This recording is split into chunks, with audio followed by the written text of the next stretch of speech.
Cult films on video, one of the strangest films in recent years, seems to be reigning strongly around the country, and its title is Eraserhead. This was the first work by David Lynch, who went on to make Elephant Man, Dune, and the controversial new film Blue Velvet. Eraserhead is weirder than all three of those films put together. It takes place in a world that maybe looks a little like ours. It has things like steam radiators in it anyway. But apparently this is a different universe, a different world, and it stars John Nance as a frightened man who lives in that world of shadows and evil moments, threats and bizarre visions.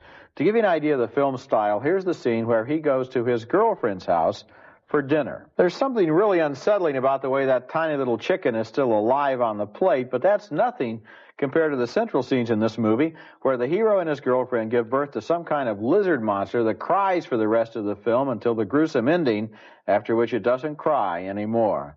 The best thing about Eraserhead is the way it creates an absolutely original, threatening universe. Nothing in this movie seems reassuring or familiar. But one note, by the way, because I watched it just in the last couple of days on video, the movie is shot in a lot of darkness and shadows, and it's hard to see some of the details, if you watch it on video, details that would be clear in a movie theater. I didn't like the film when it came out. I still don't like it. I'm trying to figure out what is the appeal of it. First of all, it's very confusing to follow, but I'm trying to think that it is more of the college-age crowd that is embracing this film, and maybe they feel so alienated by the world around them that all the threats that are involved in this guy are all the kind of subconscious and sometimes conscious threats that they feel themselves. They don't identify with this guy as much as they identify with what is coming at him. I'll tell you what it reminds me of. This film reminds me of a film made 55 years ago called L'Age d'Or by Salvador Dali and Louis Buñuel, one of the great masterpieces of surrealism. Both films have very disgusting images